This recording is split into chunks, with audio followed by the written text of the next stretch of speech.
नमस्कार दोस्तों, MK Hindi story में आपका स्वागत है। आज की कहानी है बेपनाह चाहत। दोस्तों, अगर आप हमारे चैनल पर नए हैं तो चैनल को अभी सब्सक्राइब कर बेल आइकन को प्रेस करना ना भूलें। चलिए तो कहानी शुरू करते हैं। श्रुति कॉलेज जाने के लिए तैयार खड़ी थी, लेकिन ड्राइवर मोहन का कुछ पता नहीं था। श्रुति का गुस्सा 7वें आसमान पर पहुंच चुका था। नानी भी पास ही खड़ी हुई थी, लेकिन उन्हें पता था कि किसी भी क्षण श्रुति आपे से बाहर हो सकती है। वो मन ही मन घबरा रही थी, क्योंकि प्रकाश जी भी लॉन में ही बैठे अखबार पढ़ रहे थे।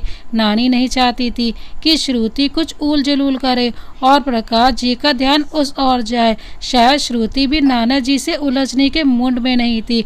उसने नानी के हाथ से गाड़ी की चाबी लगभग छीन ली और फुर्ती से गाड़ी में बैठ गई और कार स्टार्ट करके चली गई। नानी देखती ही रह गई और श्रुति फुर हो गई।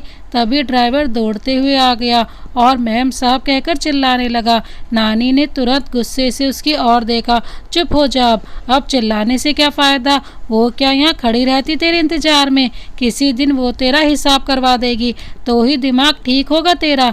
लेकिन नानी जी, मुझे तो आपने ही मेम साहब का लंच लेने भेजा था, मेरी क्या गलती?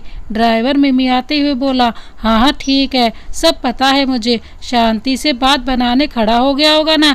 इतनी देर लगती है क्या लंच लाने में? अब थोड़ी देर बाद श्रुति के कॉलेज चले जाना, अब तो वो चली ही गई है, नानी ने मोहन को घुड़कते हुए कहा। वो बेचारा चुपचाप सिर हिलाते हुए चला गया। इधर श्रुति की गाड़ी हवा से बातें कर रही थी। उसका दिमाग भी उसी स्पीड से दौड़ रहा था। कल्पना की कही हुई बातें रह रहकर कानों में गूंज रही थी। ऐसा क्या हो सकता है कि वो किसी से झूठ मूठ की शादी कर ले और रंजीत अंकल का पत्ता ही साफ हो जाए? लेकिन अगर उसका झूठ पकड़ा गया तो? और फिर ऐसा लड़का वो कहाँ खोजे? लड़के तो उसके कॉलेज में भी बहुत हैं, बहुत से आगे पीछे भी घूमते रहते हैं, लेकिन ये तो बात ही अलग है।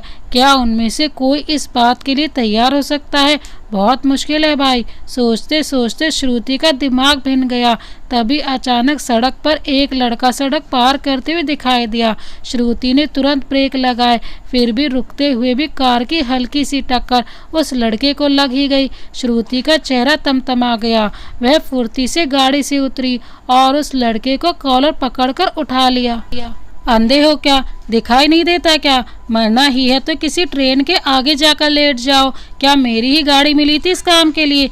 जी नहीं, मैं तो। लड़के की आवाज़ लड़खड़ा गई, या तो टक्कर लगने से या फिर श्रुति के चिल्लाने से। वो कुछ डर सा गया। सब जानती हूँ मैं, तुम जैसे लोगों को बहाना चाहिए पैसे ऐंठने का। जबरदस्ती गाड़ी के सामने आ जाओ और फिर कुछ भी मांगने लग जाओ। मेरे सामने तुम्हारी कोई चाल नहीं चलेगी, समझे? अभी जानते नहीं हो तुम मुझे, मैं क्या चीज़ हूँ। इसी बीच कुछ लोग वहाँ इकट्ठा हो गए।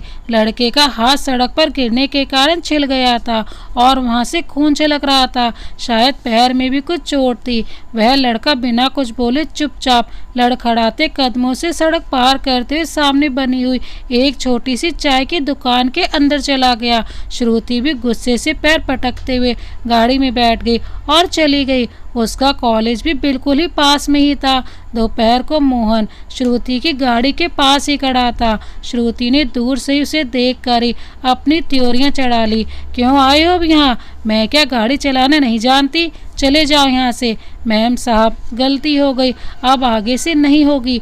मोहन ने गिड़गिड़ाकर क्षमा मांग ली और कार का पिछला दरवाज़ा खोल दिया। श्रुति गुस्से से लाल पीली होती हुई गाड़ी में बैठ गई। मोहन ने चुपचाप गाड़ी आगे बढ़ा दी। कुछ दूर जाने पर श्रुति को वो लड़का दिखाई दे गया जो सुबह ही उसकी कार से टकराया था। वो एक अधेड़ उम्र के आदमी के पास खड़ा होकर बातें कर रहा था। सुनो मोहन, वो सामने जो लड़का खड़ा है पीली शर्ट में, उस दुकान के सामने, जानते हो क्या उसे? श्रुति ने जल्दी से उंगली से इशारा करते हुए पूछा। कौन वो? वो तो करण है मैम साहब। ये चाय की दुकान ओम प्रकाश की है ना? उसी का लड़का है ये, बड़ी ही होनहार लड़का है मैम साहब। बस बस ठीक है, ये लोग देखने में ही सीधे होते हैं लेकिन अमीरों को लूटने का कोई मौका नहीं छोड़ते हैं। सुबह ही मेरी गाड़ी के सामने आकर नाटक कर रहा था लेकिन उसे पता नहीं था कि उसका पाला किससे पड़ा था। इससे पहले कि वो ड्रामा करे मैंने अच्छी खबर ले ली उसकी। श्रुति ने बड़े घमंड के साथ मोहन को बताया। क्या मतलब उसका एक्सीडेंट आपकी गाड़ी से हुआ था? मोहन ने चौंक कर पूछा। क्या तुम्हें पता था? उसने तुमसे शिकायत की क्या? वो जरूर तुम्हें जानता होगा कि तुम मेरे ड्राइवर हो इसीलिए। ना नहीं तो मैम साहब, वो तो मैं चाय पीने गया था तब मैंने पूछा था कि चोट कैसे लगी, तब उसने बताया कि किसी कार से उसका एक्सीडेंट हो गया था।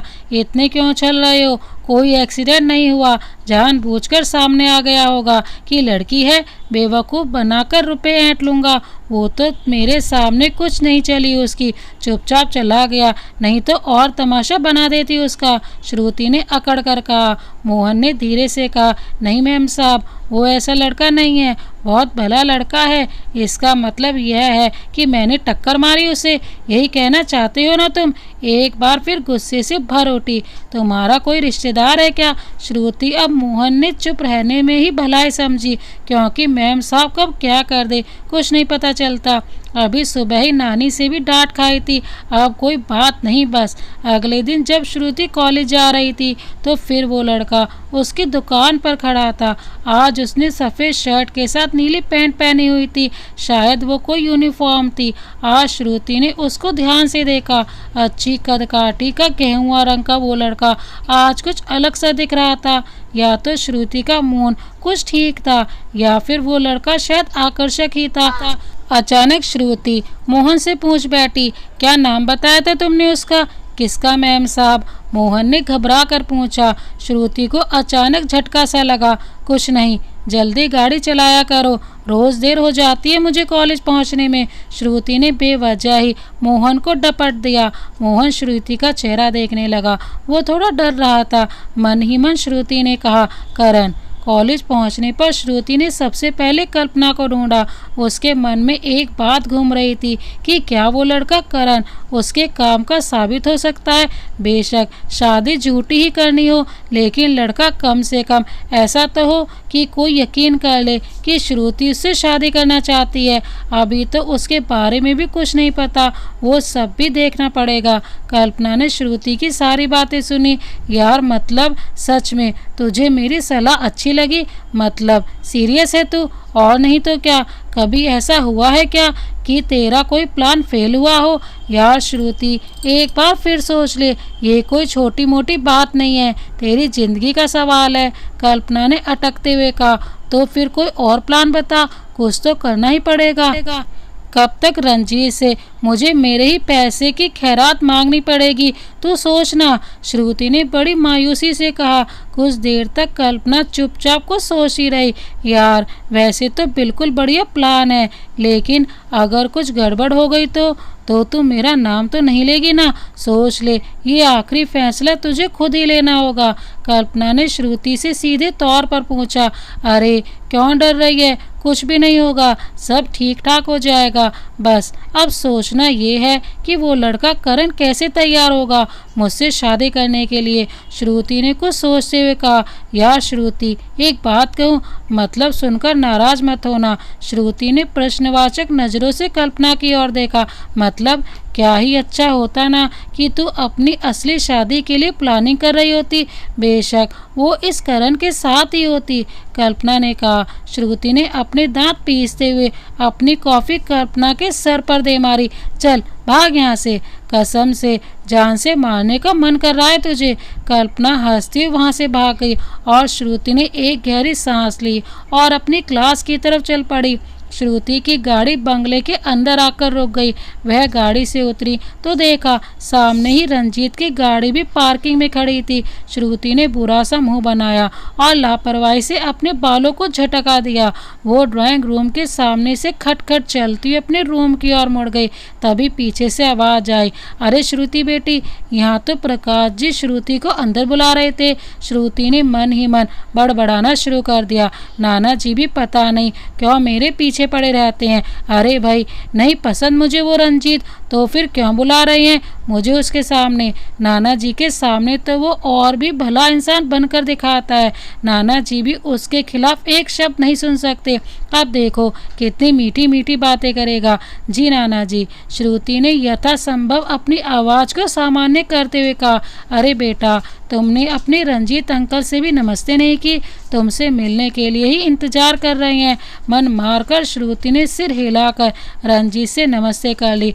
रंजीत ने अपने दांतों को चमकाते हुए कहा, अरे श्रुति, तुम्हें पता है विकास का MBA पूरा हो गया है और वो जल्दी फ्रांस से आने वाला है। विकास ने खास तौर पर तुम्हें बताने को कहा है। तुम्हारा तो बचपन का दोस्त है ना वो, बस इसीलिए सोचा कि तुमसे भी मिल लूँगा और विकास को मैसेज भी दे दूँगा। अरे वाह, विकास आ रहा है, ये तो बहुत खुशी की बात है। बहुत दिन हो गए उससे मिले बिना, श्रुति ने खुश होते हुए कहा। अब रंजीत ने प्रकाश जी की ओर देखा और कहा, देखा अंकल आपने, कितनी खुश हो गई श्रुति विकास के आने की खबर सुनकर। मैंने बताया था ना कि ये दोनों बचपन से ही साथ पढ़े हैं और बहुत अच्छे दोस्त हैं। सही कह रहे हो रंजीत बेटा, श्रुति की दोस्ती बहुत ही कम लोगों से होती है, गिनती के ही दोस्त हैं इसके। अब मैं जाऊं नाना जी, श्रुति ने बोर होते हुए कहा। हाँ बेटी जाओ, और जरा अपने अंकल के लिए चाय वगैरह भिजवाना। श्रुति ड्राइंग रूम से निकली ही थी कि उसका फ़ोन वाइब्रेट होने लगा। वो रुककर पर्स से फ़ोन निकाल कर देखने लगी, तभी उसके कानों में रंजीत की आवाज़ पड़ी। देखा अंकल अपने श्रुति को, मैंने कहा था ना कि श्रुति और विकास दोनों एक दूसरे के साथ खुश रहेंगे। आखिर श्रुति मेरे दोस्त की निशानी है और इसे हम सिर आंखों पर बिठा कर रखेंगे। बस अब आप फैसला कर ही लेना। जैसे विकास आएगा सबके सामने इन दोनों के रिश्ते की बात कर देंगे। श्रुति तो सुनकर दंग रह गई। इतनी आगे तक की प्लानिंग कर रखी है इस रंजीत ने तो क्या सारी जिंदगी मुझे इस रंजीत के ही रहमो करम पर रहना पड़ेगा? सवाल ही नहीं उठता। इस रंजीत को नाको चने चबाने पड़ेंगे। बस एक बार मेरी प्लानिंग ठीक ठाक हो जाए।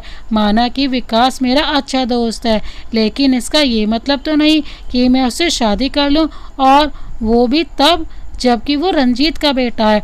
इम्पॉसिबल, ये तो कभी हो ही नहीं सकता। मैं ऐसा नहीं होने दूंगी। अब तो जल्दी ही कुछ करना पड़ेगा। श्रुति मन ही मन बड़बड़ाते हुए अपने रूम में घुस गई। अगले दिन श्रुति कॉलेज के लिए निकली तो उसने मोहन से बात करने का ठान ली। आखिर वो ही तो एकमात्र जरिया था जो करण से बात करने में उसकी मदद कर सकता था। अरे मोहन जी मैम साहब, वो उस दिन जिस लड़के की टक्कर हो गई थी मेरी गाड़ी से, क्या नाम बताया था तुमने उसका? श्रुति ने जानबूझकर अनजान बनने की कोशिश की। जी वो करण। मन ही मन मोहन डर गया। पता नहीं क्यों अपनी मैम साहब की आदत बहुत अच्छे से जानता था वो। पता नहीं कब किसी इंसान से किसी भी बात पर खफा हो जाए और अपने क्रोध का शिकार बना ले। हाँ, जो भी है ऐसा करो, जरा उसे बुला कर लाना। मैं कार लेकर जाती हूँ, तुम उसे लेकर कॉलेज की पार्किंग में ही पहुँचना और जरा जल्दी आना। मैं ज़्यादा देर इंतज़ार नहीं करूँगी, समझे? श्रुति ने कड़क सी आवाज़ में कहा। मोहन बिल्कुल रुआसा हो गया। मैम साहब, उसे माफ़ कर दो। उसकी तरफ से मैं आपसे माफ़ी मांग रहा हूँ। गरीब माँ बाप की औलाद है, उस पर रहम करो। मैं खुद ही उसे समझा दूँगा। आज के बाद उससे ऐसी गलती नहीं होगी। आज के बाद वो कभी आपको दिखाई भी नहीं देगा। अरे लेकिन तुम इतने क्यों घबरा रहे हो, और उसकी तरफ से तुम क्यों माफ़ी मांगोगे? श्रुति ने झल्ला कर कहा। मैम साहब, वो लड़का आप जैसे बड़े लोगों के सामने क्या कह पाएगा? भगवान के लिए भूल जाइए उस दिन की बात को। मोहन ने एक बार फिर से श्रुति की खुशामद करते हुए कहा। ओह, अब श्रुति को समझ में आया कि मोहन को लग रहा है कि वो उस लड़के को उस दिन का बदला लेने के लिए बुला रही है।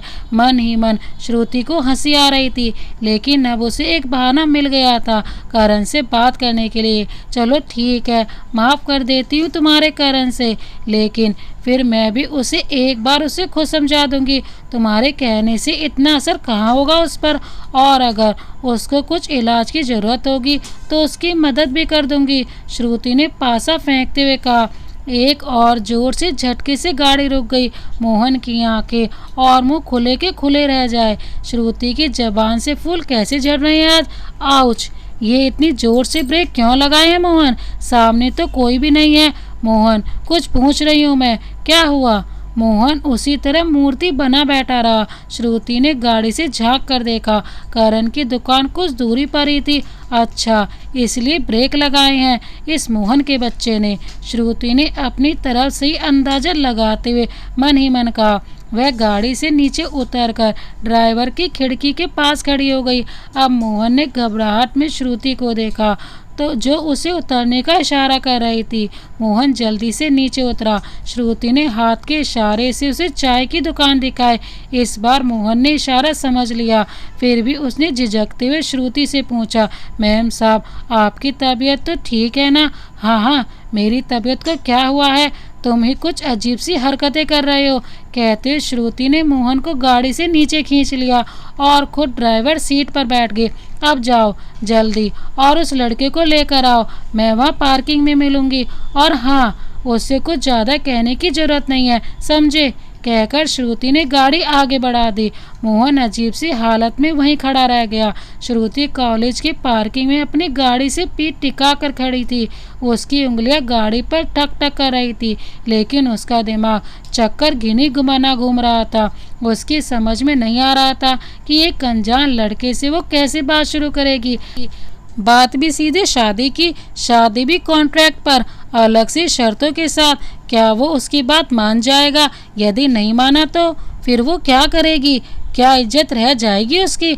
आदि आदि अनेक प्रकार की बातें उसके दिमाग में घूम रही थी। श्रुति ने बड़ी बेचैनी से अपने हाथ पर बंधी घड़ी की ओर देखा। अभी तक मोहन आया क्यों नहीं? क्या उस लड़के ने आने से मना कर दिया? श्रुति ये सोच कर ही तिलमिला गई। तभी दूर से मोहन आता हुआ दिखाई दिया। श्रुति ने बड़ी उम्मीद से उसके चारों ओर नजर डाली, लेकिन वह अकेला ही चला रहा था। करण दूर दूर तक उसके साथ नहीं था। पर आखिर क्यों? उस लड़के की इतनी मजाल, वो समझता क्या है अपने आप को? हो ना हो इस मोहन ने भी जरूर कुछ उल्टा सीधा भर दिया होगा उसके दिमाग में।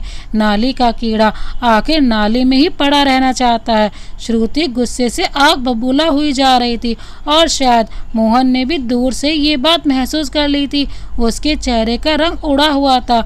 मोहन दूर से श्रुति को देखकर मन ही मन कांप रहा था। श्रुति बहुत ही गुस्से में नजर आ रही थी। पता नहीं क्या गाज गिरने वाली है उस पर। कहाँ है वो लड़का? नहीं आया ना वो तुम्हारे साथ? जी वो अभी दुकान पर नहीं था। मोहन की आवाज़ जैसे किसी गहरे कुएं से आ रही थी। श्रुति के माथे पर बल पड़ गए। क्या मतलब है तुम्हारा? दुकान पर नहीं था तो जहाँ भी था वहाँ से बुला कर लाते।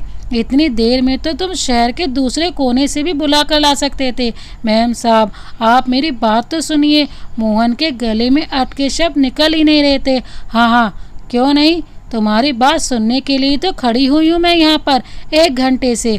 आप कुछ कहोगे या कोई मुहूर्त निकलवाने की जरूरत है? श्रुति बरस पड़ी मोहन पर। मैम साहब, ओम प्रकाश दुकान पर नहीं था, इसीलिए मैंने उसका इंतजार किया। उसने आकर बताया कि वो करण यहाँ नहीं है। वो अभी अपने बेटे को ट्रेन में बैठा कर आया था। करण हफ्ते भर के लिए दिल्ली गया है किसी नौकरी के सिलसिले में। जैसे वो वहाँ से वापस लौट कर आएगा मैं उसे आपके पास ले आऊँगा। इस बार जैसे तैसे मोहन ने एक सांस में सारी बात कह डाली। श्रुति का दिमाग पहले ही बना रहा था। मोहन की बात सुनकर ही वह सन्न रह गई। रही सही कसर पूरी हो गई। उसे समझ नहीं आ रहा था कि ये अचानक कभी ही क्यों जाना था करण को दिल्ली। घर पर नाना जी रंजीत की बातों में आकर पता नहीं क्या कर डाले और मैं यहाँ उस कमबख्त करण का इंतजार करती ही रह जाऊँ। हे भगवान, क्या करूं? कुछ समझ नहीं आ रहा था। कोई और लड़का दूर दूर तक दिखाई नहीं दे रहा था। काश कि मेरा भी कोई बॉयफ्रेंड होता तो तुरंत सबके सामने खड़ा कर देती। कल्पना ठीक ही कहती थी कि अपने आसपास के लोगों पर भी नज़र रखनी चाहिए। पता नहीं कब किसकी ज़रूरत पड़ जाए। लेकिन अब क्या हो सकता है? अब यहाँ क्या करना है, चलो वापस घर चलो। श्रुति झल्लाकर गाड़ी में बैठ गई। उसका मूड खराब हो चुका था। मोहन ने चुपचाप गाड़ी घर की ओर मोड़ दी। मोहन अभी भी असमंजस की स्थिति में था कि वो लड़का करण इतना जरूरी क्यों हो रहा है मेम साहब के लिए। श्रुति अपने कमरे में जाकर बिस्तर पर गिर पड़ी।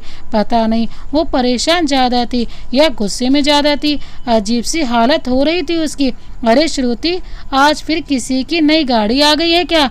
नानी ने श्रुति के कमरे में घुसते हुए पूछा। उनके चेहरे पर वात्सल्य भरी मुस्कुराहट दिखाई दे रही थी, लेकिन श्रुति तो आज बहुत ही गुस्से में दिख रही थी। क्या नानी, आप भी? क्या मेरी तबीयत खराब नहीं हो सकती? आप भी मुझे नहीं समझती ना? श्रुति ने मुंह बनाते हुए कहा। आखिर वो और क्या कारण बताती, उसका मूड क्यों खराब है? ये सब तो नहीं बता सकती थी। क्या हुआ बेटी, तूने मुझे बताया क्यों नहीं? तभी मैं कहूँ कि मेरी बेटी चुपचाप आकर कैसे अपने कमरे में चली गई। नानी ने प्यार भरी डांट लगाई। कुछ नहीं नानी, बस ऐसे ही मन कुछ अजीब सा हो रहा था। मैंने देखा तो आप पूजा कर रही थी, इसीलिए मैंने कुछ नहीं कहा। मुझे पता था मेरी प्यारी नानी पूजा के बाद सीधे मेरे कमरे में ही आएंगी। श्रुति ने नानी को खींचकर अपने बेड पर बिठा लिया और सिर नानी की गोद में रख लिया। श्रुति की बात सुनकर नानी गदगद हो गई। अचानक ही उनकी आंखें नम हो गई। पता है मेरी बच्ची, इसीलिए तेरे नाना और मैं तेरे लिए कोई अच्छा सा घर वर देख रहे हैं। कोई ऐसा जो मेरी बेटी को समझ सके, कोई ऐसा जो तेरे गुस्से के पीछे छिपी तेरी मासूमियत देख सके। श्रुति चौकन्नी हो गई कि पता नहीं नानी क्या कहेंगी। नहीं नानी, आपसे अच्छी तरह तो मुझे कोई भी नहीं समझ सकता, श्रुति ने लाड जताते हुए कहा। और विकास, उसके बारे में क्या विचार है तेरा? नानी ने एक साथ विस्फोट कर दिया। 2 मिनट के लिए तो श्रुति सन्नाटे में आ गई। आखिर इस स्थिति से बचने के लिए ही तो वो प्लानिंग कर रही थी। कौन? विकास? श्रुति को अपनी आवाज खुद ही खोखली सी सुनाई दे रही थी। जैसे तू विकास को नहीं जानती है, ऐसे भोली मत बन। तेरे नाना तो कह रहे थे कि तुझे वो बहुत पसंद है। अरे वही, अपने रंजीत का बेटा। नानी ने बड़े अजीब तरीके से श्रुति की ओर देखा। ओह अच्छा, वो विकास। श्रुति की समझ में नहीं आ रहा था कि वो क्या कहे। इसका मतलब यह है कि रंजीत ने नाना जी को शीशे में उतार लिया, तभी ये बात नानी तक पहुंची है क्या? और क्या कह रहे थे नाना जी? श्रुति ने घबरा कर पूछा। उसकी स्थिति से अनजान नानी बोली, यही कि तेरी और विकास की जोड़ी बहुत अच्छी रहेगी। खुद रंजीत ने ही आगे बढ़कर तेरा हाथ मांगा है अपने बेटे के लिए, और बेटा भी होनहार है, उसका कोई कमी नहीं है। श्रुति को कुछ नहीं सूझा और वो गुमसुम सी बैठी रह गई। अब नानी को श्रुति का व्यवहार अजीब सा लगा। क्या हुआ बेटी, क्या तू खुश नहीं है इस रिश्ते से? श्रुति ने नामे गर्दन हिला दी। मगर क्यों, क्या कमी है उसमें? तेरे बचपन का दोस्त है वो तो। श्रुति ने कोई जवाब नहीं दिया। श्रुति को समझ ही नहीं आ रहा था कि वो अपनी नानी को क्या जवाब दे। अरे कुछ तो बता, जरूर मुझे तंग करने के लिए तो ऐसा कर रही है ना? नानी ने परेशान होकर पूछा। श्रुति को कोई जवाब नहीं सूझ रहा था। आखिर कहे भी तो क्या कहे? अब बता भी दे क्या बात है। इस बार नानी ने श्रुति को पकड़कर झंझोड़ दिया। अब श्रुति खुद को तैयार कर चुकी थी। आखिर कुछ तो करना ही पड़ेगा। अगर अपनी जिंदगी किसी और के हवाले नहीं करनी तो कुछ तो कदम उठाना ही पड़ेगा।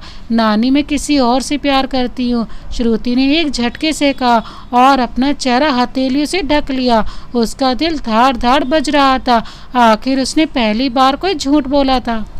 अब नानी का सामना कैसे करना चाहिए, ये भी समस्या थी उसके सामने। आज से पहले तो उसका गुस्सा ही कहर पर पाया करता था, और आज ये झूठ पता नहीं क्या गुल खिलाएगा। इस बार बम धमाकों की आवाज़ नानी के कानों में गूंज रही थी।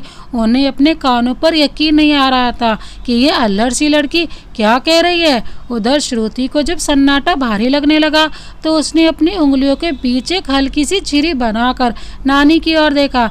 नानी बिल्कुल चुपचाप बैठकर श्रुति को अपलक देख रही थी। उनके चेहरे पर सारे जहां का आश्चर्य सिमट आया था।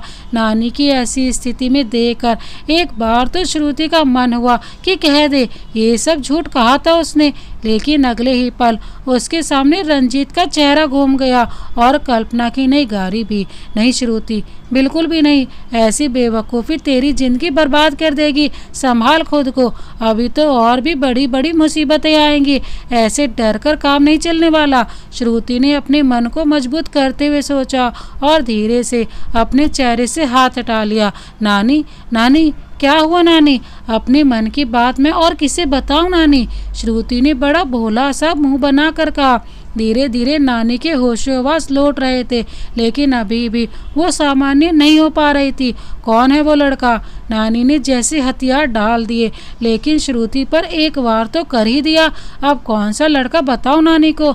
अभी तो खुद मुझे भी पता नहीं है। अगर अभी किसी का नाम बताया तो आगे के लिए मैं फंस जाऊंगी, क्योंकि अभी तो कोई प्लानिंग ही नहीं है कि कैसे क्या करना है। वो सब बता दूंगी मैं आपको, लेकिन अभी आप नाना जी से मना कर देना कि वो विकास के लिए कोई बात ना करे। प्लीज़ नानी, मुझे कुछ समय तो दो प्लीज़। आप तो मेरी बात समझो, आप तो मेरी सारी बातें समझती हो। श्रुति ने नानी की खुशामद करते हुए कहा। नानी ने गहरी सांस ली और श्रुति की ओर देखा। श्रुति, तू मेरी बेटी की आखिरी निशानी है और मैं तुझसे नाराज़ भी नहीं हो सकती। तेरी बात सुनकर मुझे बहुत सदमा लगा है। तेरे नाना जी को तो संभालना भी मुश्किल हो जाएगा। बस अब कोई भी कदम उठाने से पहले मुझे ज़रूर बताना। अभी तो इतनी बड़ी और समझदार भी नहीं है। लड़का बेशक तूने पसंद कर लिया है, लेकिन बिना देखे परखे तेरे नाना जी और मैं तुझे शादी की इजाज़त नहीं देंगे। उम्मीद है कि तू हमारा मान रखेगी। नानी की आवाज़ में मासूमियत से घुली हुई थी।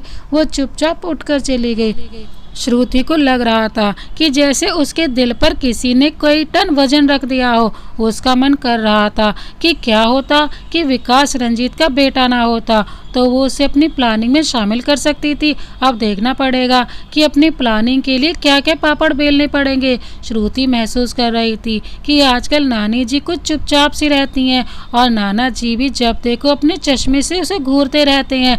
जरूर नानी ने नाना जी को मेरी बात बता दी होगी। उसे कल्पना की बात याद आ गई कि धीरे धीरे सब ठीक हो जाएगा। कोई बात नहीं, तू बस अपनी कॉन्ट्रैक्ट मैरिज वाली बात पर फोकस कर। श्रुति भी नाना नानी से कुछ दूरी बनाए हुए थी। उसने कुछ प्रोजेक्ट वर्क का बहाना बनाकर ज़्यादातर अपने रूम में ही रहना शुरू कर दिया था। उसे डर था कि कहीं नानी फिर से उस लड़के के बारे में ना पूछ बैठे जिसका अभी दूर दूर तक कोई पता नहीं था। इसीलिए वो खुद को बिजी दिखाती थी। आज कॉलेज जाने का बिल्कुल भी मन नहीं था। उसने नानी से कह दिया था कि वो अपने रूम में ही प्रोजेक्ट वर्क पूरा कर रही है। तभी उसका फ़ोन बजा। उसने देखा कि मोहन की कॉल थी। सुबह तो आया ही था ये, तो कॉल की क्या जरूरत पड़ गई। श्रुति ने फ़ोन उठाया। हाँ मोहन, क्या बात है? उधर से पता नहीं मोहन ने क्या कहा कि श्रुति उछल पड़ी। अच्छा तुम गाड़ी निकालो, मैं तुरंत आ रही हूँ। श्रुति ने जल्दी से मोबाइल पर्स में डाला, लंबे खुले हुए बालों को जूड़े की तरह लपेट लिया और तुरंत बाहर की ओर भागी। नानी मैं कॉलेज जा रही हूँ। कल्पना का फ़ोन आया था, मैम ने तुरंत बुलाया है। श्रुति ने जल्दी से पैरों में सैंडल पहनते हुए नानी को आवाज़ लगाई। वो नानी को आवाज़ लगा रही थी। उसकी आवाज़ सुनकर नानी सामने आ गई। अरे, सुबह तक तो कुछ काम नहीं था कॉलेज में, अचानक क्या हुआ? अभी तो तूने खाना भी नहीं खाया। नानी ने कहा। कोई बात नहीं नानी, मैं जल्दी ही आ जाऊंगी, कहते हुए श्रुति बाहर निकल गई। मोहन गाड़ी में बैठकर श्रुति का इंतजार कर रहा था। श्रुति के बैठते उसने बताया कि ओम प्रकाश वो अपना फ़ोन नंबर देकर आया था और उसे लालच भी दिया था कि करण की नौकरी की बात अपनी मैम साहब से करेगा। आज जैसे ही उसका बेटा आया उसने तुरंत मोहन का फ़ोन कर दिया। श्रुति को पहली बार लगा कि कम पढ़े लिखे लोगों का दिमाग भी कई बार खूब दौड़ता है।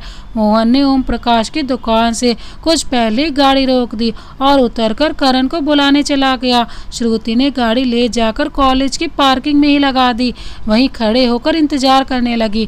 कुछ ही देर में मोहन करण को लेकर आ गया था और उसने श्रुति की ओर इशारा कर दिया। श्रुति ने ध्यान से करण की ओर देखा, सिर्फ देखा ही नहीं बल्कि अपने नाना नानी के नज़रिए से देखने की कोशिश भी की। हाँ, शक्ल सूरत तो अच्छी है, कद काठी भी ठीक है, चेहरे पर शराफत भी दिखाई दे रही है, स्वभाव भी शान से दिखाई दे रहा है। पढ़ा लिखा भी है ही, क्या पढ़ा है ये तो नहीं पता, लेकिन चलो कुल मिलाकर ठीक ठाक सा लग रहा है। श्रुति इसी उधेड़ बुन में लगी हुई थी कि करण ने आकर उसे नमस्ते की। श्रुति ने जल्दी से इधर उधर देखकर इस हाय हेलो के जमाने में कोई लड़का नमस्ते करेगा, ये बात श्रुति के लिए बहुत अजीब थी। श्रुति ने अपनी मुख मुद्रा को गंभीर बनाकर पूछा, तुम्हारा नाम? जी करण। कितने पढ़े लिखे हो? जी अभी पत्राचार से MBA पूरा किया है। इसके अलावा क्या करते हो? श्रुति ने करण से पूछा। जी मैं कुछ बच्चों को ट्यूशन पढ़ाता हूँ और बचे हुए समय में पापा की दुकान पर उनकी मदद करता हूँ। घर कहाँ है तुम्हारा? जी दुकान के पीछे ही 2 छोटे छोटे से कमरे बना रखे हैं। मेरा परिवार वहीं रहता है। एक छोटा भाई है और एक छोटी बहन है। श्रुति को समझ नहीं आ रहा था कि अब और क्या पूछे करण से। जो भी कुछ उसने पूछा करण ने बेझिझक सब बता दिया। कॉन्फिडेंस तो पूरा है बंदे में, बस बात कैसे शुरू करूं समझ में नहीं आ रहा है। जी मोहन भैया ने आपसे बात की होगी मेरे बारे में। अभी जो भी काम आपको मेरे लायक लगे वो बता दीजिएगा। बाकी मेरी मेहनत और लगन देखकर आप खुद ही मेरे बारे में सही निर्णय ले लेंगी। करण की आवाज़ में एक विनम्रता थी जो उसके सीधे सच्चे होने की गवाही दे रही थी। श्रुति कुछ क्षण करण को अपलक देखती रही। मुझसे शादी करोगे? श्रुति ने करण की आंखों में आंखें डालकर पूछा। इस बार पहली बार करण की नजरें श्रुति के चेहरे पर टिक गई थी।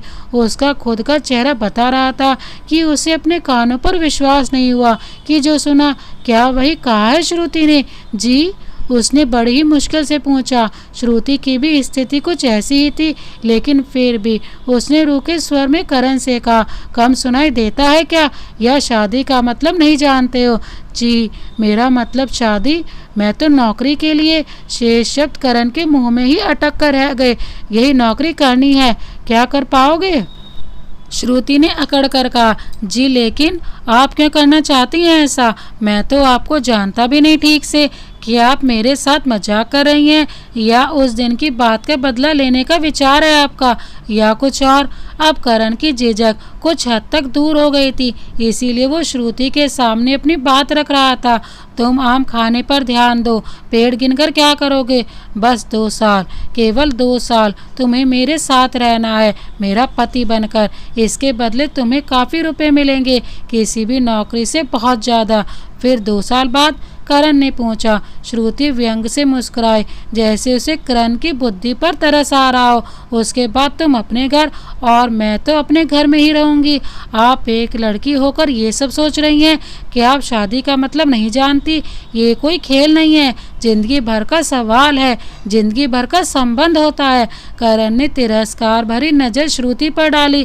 करण की बात सुनकर श्रुति आपे से बाहर हो गई। ए मिस्टर, ज्यादा समझदार बनने की कोशिश मत करो। मैं जानती हूँ कि मुझे क्या करना है। तुमसे जो पूछा गया है केवल उस बात का जवाब दो, हाँ या ना।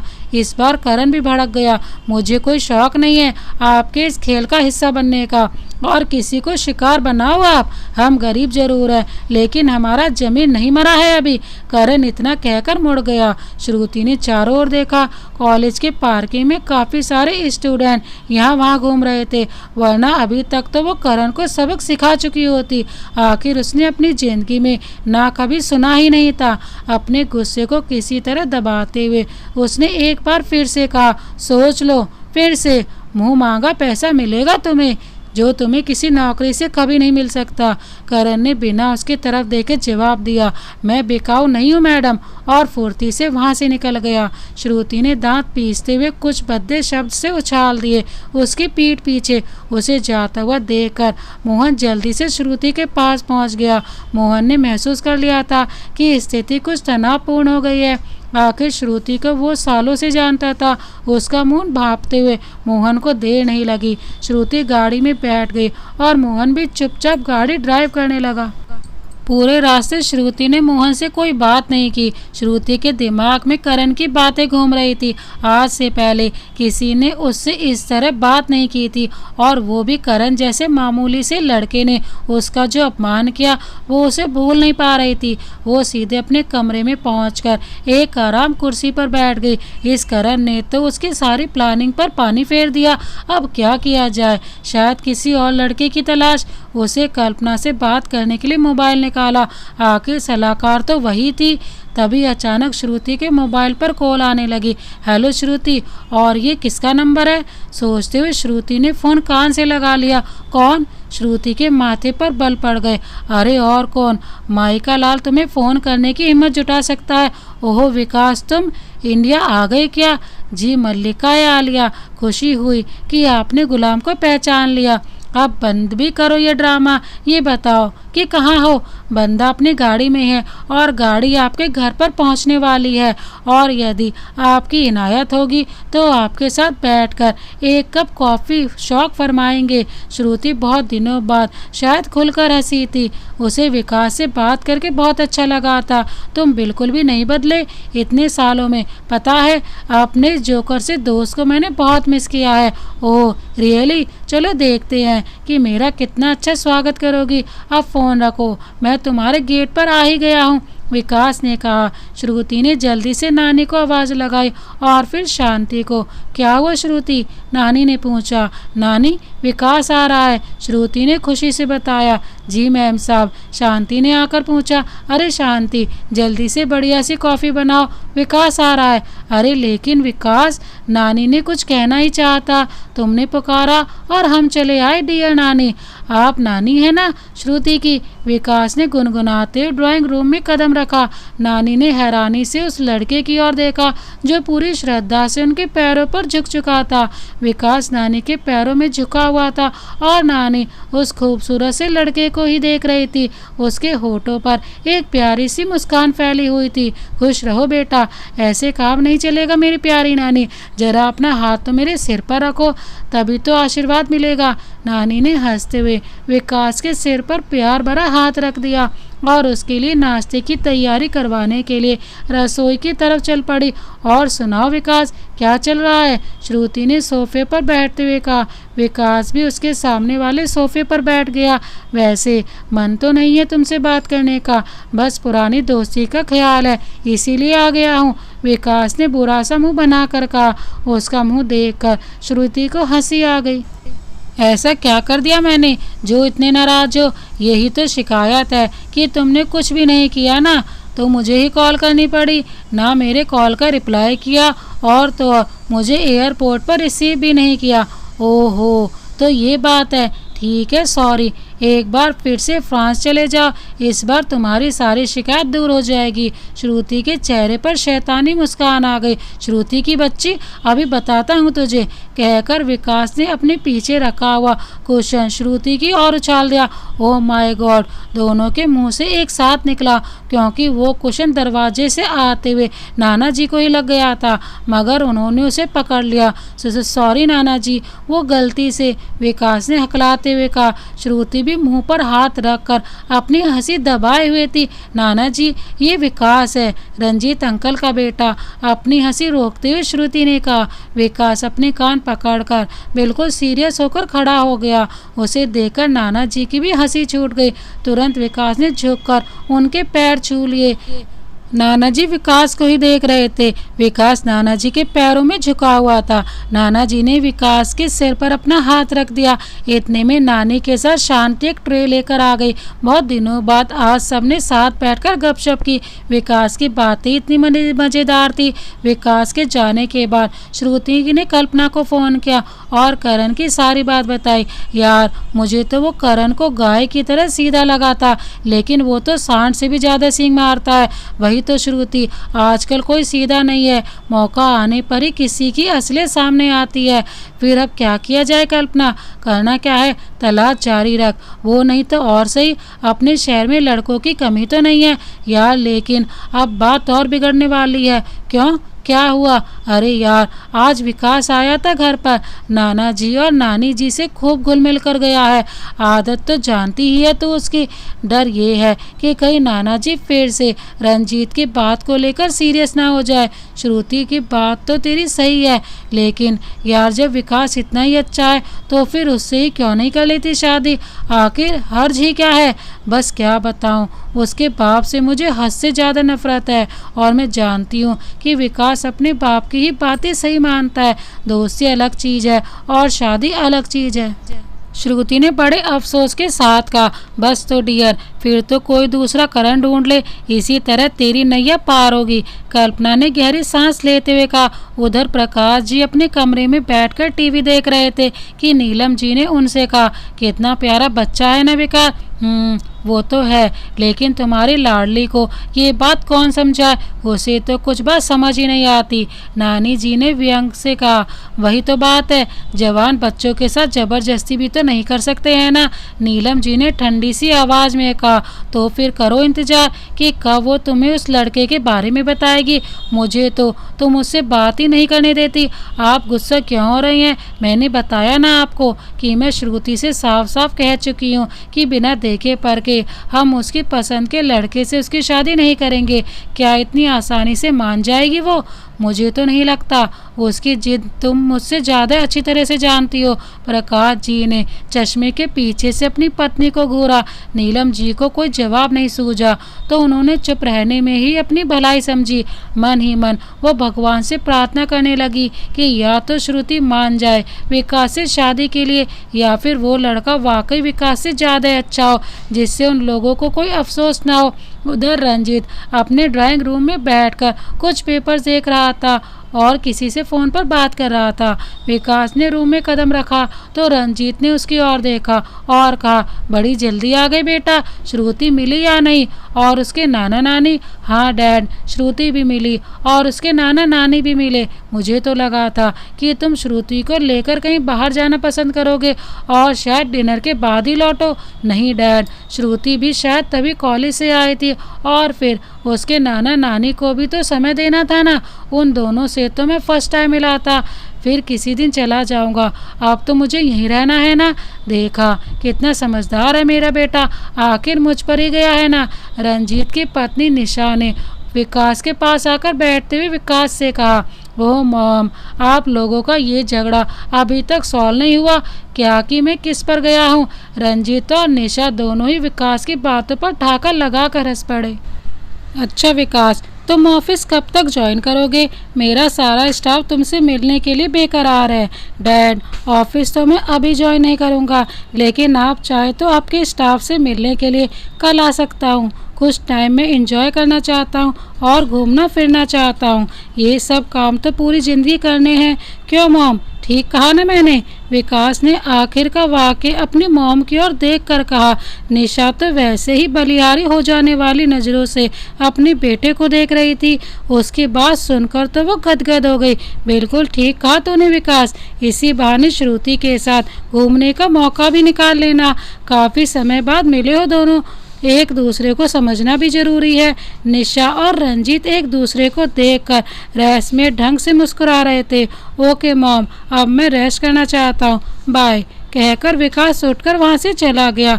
अब निशा रंजीत के पास जाकर बैठ गई। प्रकाश जी ने कुछ बात की क्या आपसे इन दोनों के बारे में? अभी तो कुछ भी नहीं कहा उन्होंने, लेकिन मैं भी जब तक उन्हें समझाता रहता हूँ कि हमारा बेटा श्रुति के लिए बिल्कुल सही रहेगा, लेकिन श्रुति के मन में क्या है ये जानना भी जरूरी है ना। वो लोग खुद ही बात करेंगे उससे, आखिर हमारे बेटे में कमी ही क्या है। तुम देखना, विकास से मिलने के बाद वो खुद ही बात आगे बढ़ाना चाहेंगे, मुझे पता है। फिर भी ध्यान रखना, आजकल के बच्चे अपने बारे में खुद निर्णय लेना पसंद करते हैं। श्रुति तो वैसे भी बहुत अलग स्वभाव की लड़की है। कभी आप हाथ पर हाथ रखकर बैठे रहे और बात बिगड़ जाए। निशा ने चिंतित स्वर में कहा, अरे तुम चिंता मत करो, अब विकास आ गया है, वो खुद हैंडल करेगा श्रुति को, इसीलिए तो आते ही उसे वहाँ भेजा था। रंजीत ने बड़े आत्मविश्वास के साथ कहा। रात के 11 बजे थे। श्रुति अपने बिस्तर पर गहरी नींद में सो रही थी। तभी बेड की साइड टेबल पर रखा हुआ उसका फोन बज उठा। श्रुति उसी तरह गहरी नींद सोती रही और कॉल कट गई। तुरंत ही एक बार फोन फिर से बजने लगा। इस बार श्रुति ने कुनमुनाकर हाथ आगे बढ़ाया और फोन उठाने की कोशिश की। फोन कान से लगाकर श्रुति ने नींदी सी आवाज में कहा, हेलो, कौन? मैम साहब, मैं मोहन। क्या आफत है, इतनी रात में क्यों फ़ोन किया? श्रुति ने अनमने से स्वर में कहा। वो मैम साहब, वो ओम प्रकाश के लड़के का अभी अभी फ़ोन आया मेरे पास। क्या? करण का फ़ोन? मगर क्यों? श्रुति झटके से उठकर बैठ गई। नींद उसकी आंखों से उड़ गई। ये तो नहीं पता मैम साहब, वो आपका नंबर मांग रहा था, परेशान सा लग रहा था और कह रहा था कि उसे आपसे बहुत ज़रूरी बात करनी है। तो फिर जी बिना आपसे पूछे तो मैं आपका नंबर नहीं दे सकता ना किसी को भी। अच्छा। श्रुति ने कुछ देर सोचा। ठीक है, दे दो नंबर उसे। क्या उसने अपनी परेशानी तुम्हें बताई? नहीं मैम साहब, बस वो आपसे बात करने की रट लगाए हुए था। आप कह रही हैं तो मैं आपका नंबर दे देता हूँ उसे, कहकर मोहन ने फ़ोन काट दिया। श्रुति की नींद उड़ चुकी थी। आखिर क्या बात करना चाहता होगा वो? उसकी उस दिन की अकड़ याद आ गई श्रुति को। अभी तो हफ्ता भर ही हुआ है उस बात को। गुस्सा तो बहुत आ रहा है, लेकिन एक बार पता तो चले कि बात क्या है। श्रुति ये सब सोच ही रही थी कि मोबाइल एक बार फिर से बज उठा। शायद मोहन ही होगा, लेकिन नहीं, ये तो कोई अनजान नंबर है। श्रुति ने फ़ोन कान से लगाया। कौन? जी मैं करण। इतनी रात को फ़ोन करने की हिम्मत कैसे हुई तुम्हारी? श्रुति ने दांत पीसते हुए कहा। मैडम, मैं आपकी सारी शर्तें मानने के लिए तैयार हूँ। प्लीज़ मेरी मदद कीजिए, मुझे आपकी मदद की बहुत ज़रूरत है। करण ने जैसे श्रुति की बात सुनी ही नहीं। वो काफ़ी परेशान लग रहा था। उसकी आवाज़ थरथराई हुई सी थी। मतलब इस बात को कहने के लिए तुमने मुझे रात के 12 बजे फ़ोन किया? Are you crazy? तुम पागल हो क्या? श्रुति ने फिर एक बार उसे लताड़ा।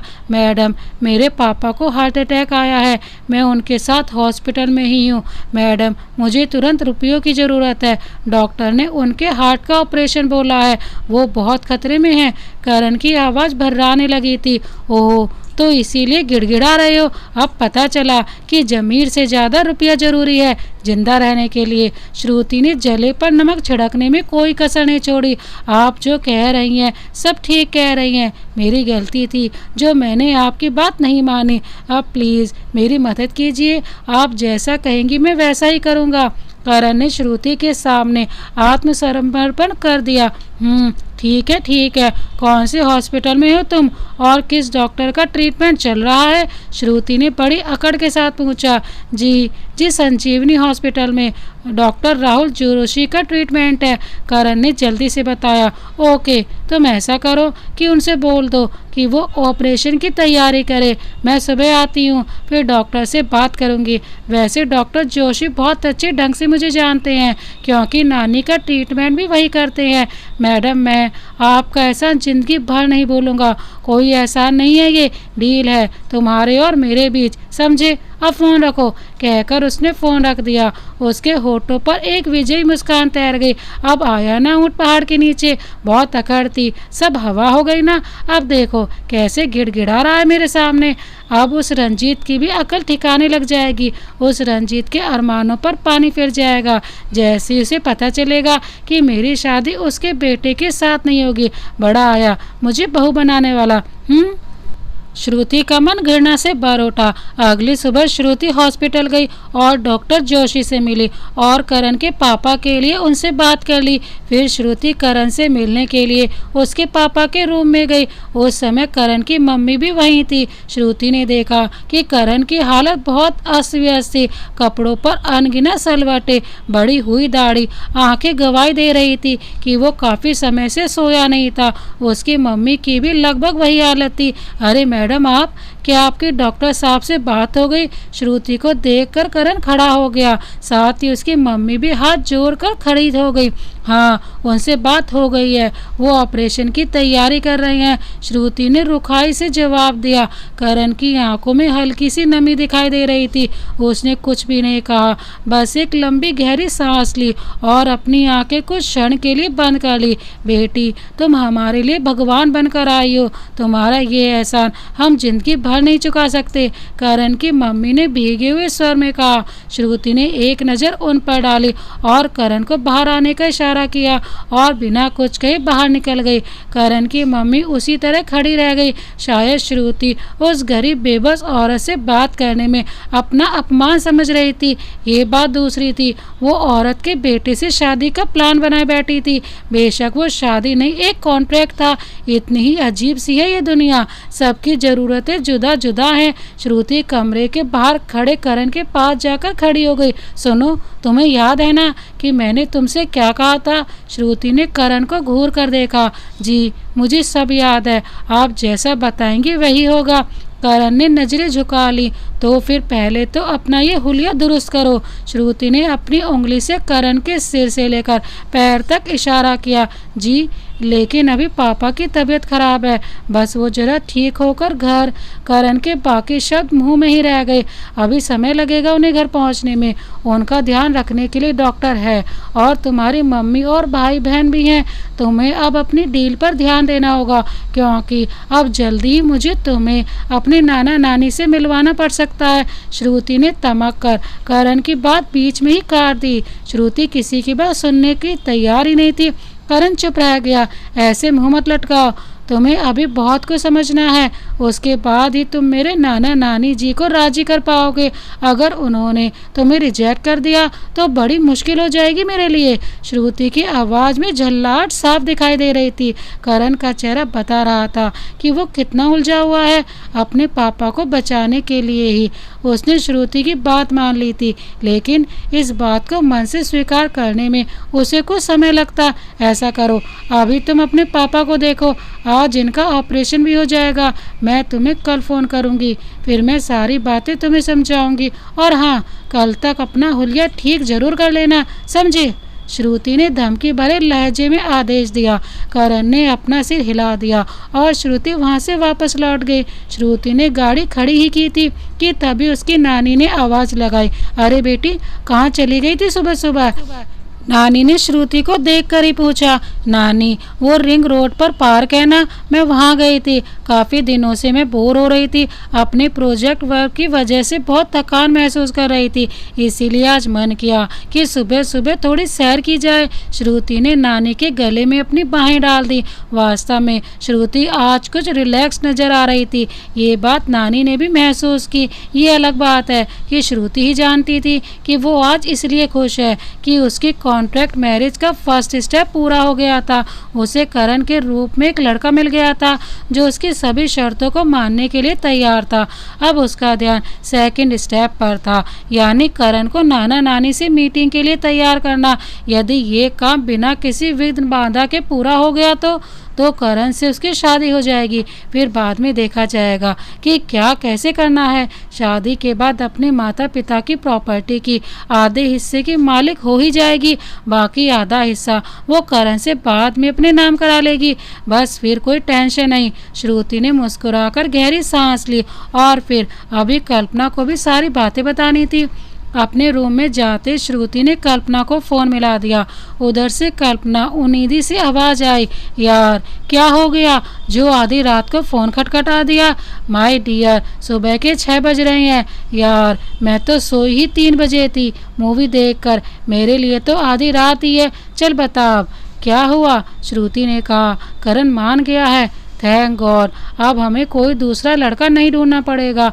उधर से कल्पना चीख ही पड़ी। सच्ची में मान गया वो? कैसे, कब? श्रुति भी उसकी बात पर ठहाका लगा कर हंस पड़ी। बताती हूँ कहकर श्रुति ने कल्पना को सारी बात बता दी। बदले में कल्पना ने श्रुति को आगे की सारी रूपरेखा बता दी, जिसे श्रुति ने अच्छी तरह से अपने दिमाग में बैठा लिया। श्रुति ने करण को मिलने के लिए एक रेस्तरां में बुलाया था। वो श्रुति के घर से काफ़ी दूर था। श्रुति नहीं चाहती थी कि अभी कोई उसे करण के साथ देखे। अभी करण को भी बहुत कुछ बदलना था, जिससे ये दिखाई दे कि वो एक दूसरे के काफ़ी करीब हैं। इतने करीब कि वो दोनों शादी करना चाहते हैं। श्रुति के कहे अनुसार आज करण अच्छे से हुलिये में था। उसने काले रंग की हाफ शर्ट और स्काई ब्लू कलर की जीन्स पहनी हुई थी। उसके कपड़े महंगे तो नहीं थे, लेकिन उस पर खूब जच रहे थे। श्रुति ने उसे ऊपर से नीचे तक देखा और मुस्कुरा दी और बोली, नॉट बैड। श्रुति की बात सुनकर वो थोड़ा झेप सा गया। अब लड़कियों की तरह शर्माते रहोगे या अंदर भी चलोगे? श्रुति एक कोने वाली टेबल पर जाकर बैठ गई। करण भी उसके सामने आकर बैठ गया। श्रुति ने अपने हाथ में पकड़ा हुआ एक पैकेट मेज पर रख दिया। ये तुम्हारे लिए है। मैडम, ये क्या है? पहली बात तो ये याद रखो कि तुम मुझे मैडम नहीं कहोगे। मेरा एक प्यारा सा नाम है, श्रुति। दूसरी बात, इसमें तुम्हारे लिए कुछ कपड़े हैं। जब भी मैं तुम्हें अपने घर पर बुलाऊंगी तो इन्हीं कपड़ों को पहन कर आना है। जी ठीक है। हम पहली बार कब मिले थे? मासूमियत के साथ कहा। जी, जब आपने गाड़ी से मुझे टक्कर मारी थी। करण की बात सुनकर श्रुति ने उसे खा जाने वाली नजरों से घूरा। पूछ नहीं रही हूँ तुमसे, तुम्हें बता रही हूँ। पूरी बात तो सुनो मेरी, और ये जी जी कहकर बोलना बंद करो। करण ने जल्दी से गर्दन हिला दी थी। हाँ, तो हम सबसे पहले तब मिले थे जब मेरी गाड़ी की टक्कर किसी और से हुई थी और उसने मुझसे बदले में भारी रकम मांगी थी। उस टाइम तुमने आकर मेरी मदद की थी और उस आदमी को अच्छा सबक सिखाया था। जी, मेरा मतलब ठीक है। ना चाहते हुए भी करण के मुंह से एक बार फिर जी निकल ही गया। उसकी इस बात पर अचानक ही श्रुति की हंसी छूट गई। करण ने घबरा कर अपने चारों ओर देखा। कई जोड़ी नजरें उन दोनों को ताक रही थी। करण शर्म से पानी पानी हो गया। ऐसे 16 साल की लड़की की तरह मत शर्माओ। आदत डाल लो इन सब बातों की। हम एक दूसरे के साथ घूमना फिरना भी पड़ेगा और लोगों की नज़रों का सामना भी करना पड़ेगा, तभी हमारे घर वाले हमारी शादी होने देंगे। नाटक ही सही, पूरी मेहनत से करना होगा।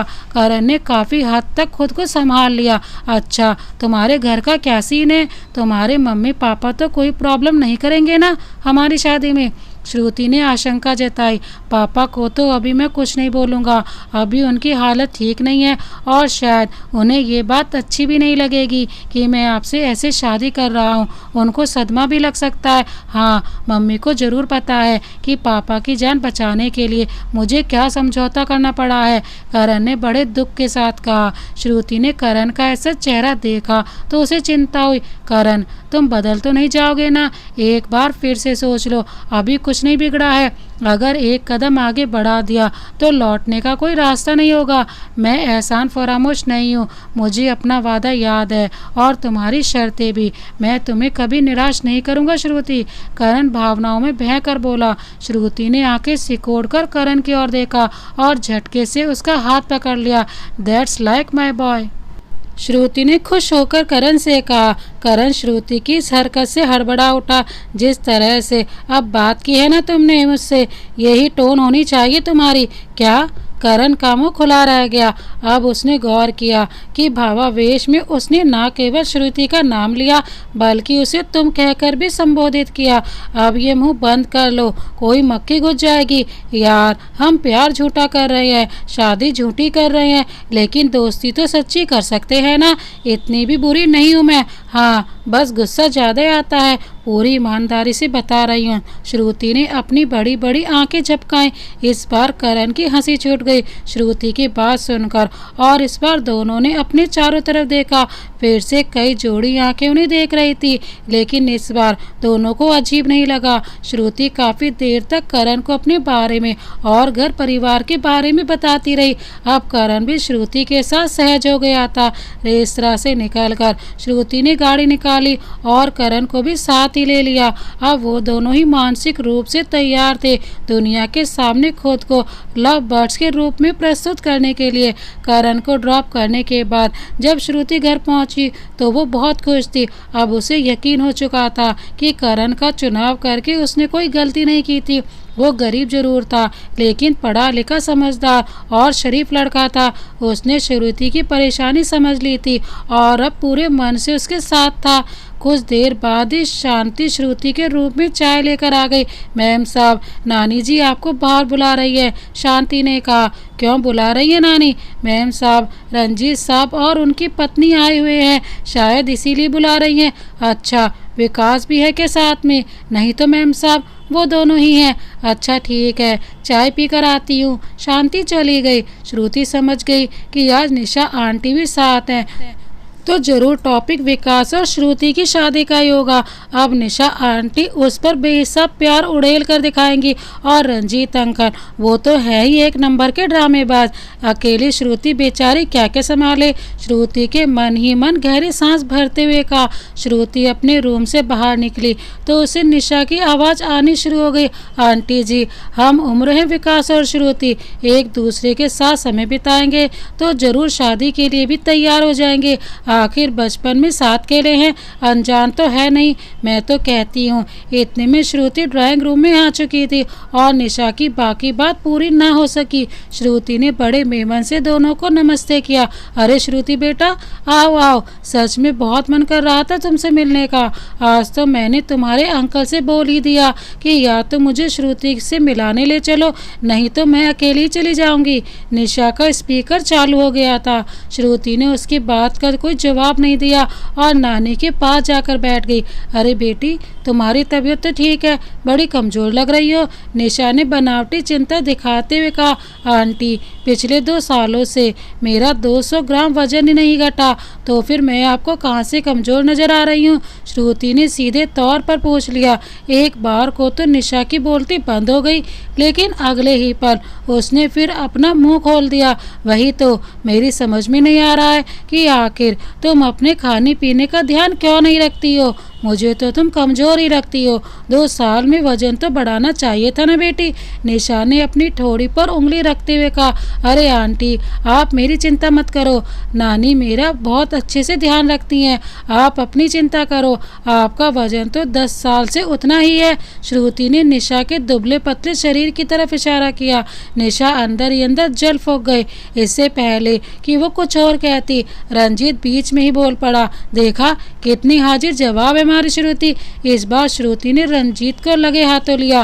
अंकल, आप ही कुछ ध्यान रख लिया करो आंटी का। लगता है कि आप भी बस अपना ही ध्यान रखते हैं, तभी इतना फल फूल रहे हैं।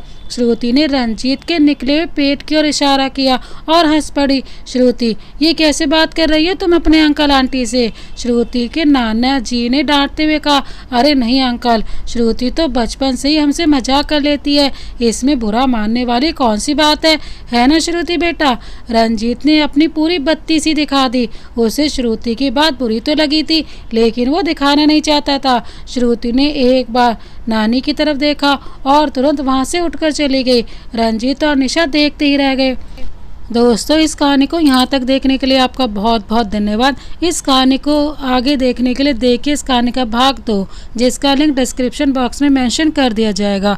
क्या श्रुति विकास से शादी करेगी या फिर गरीब करण से शादी करेगी? जब रंजीत को पता चलेगा कि श्रुति किसी गरीब लड़के से प्यार करती है तो रंजीत क्या करेगा? देखने के लिए देखिए इस कहानी का भाग 2। Thank you so much. Vande Mataram.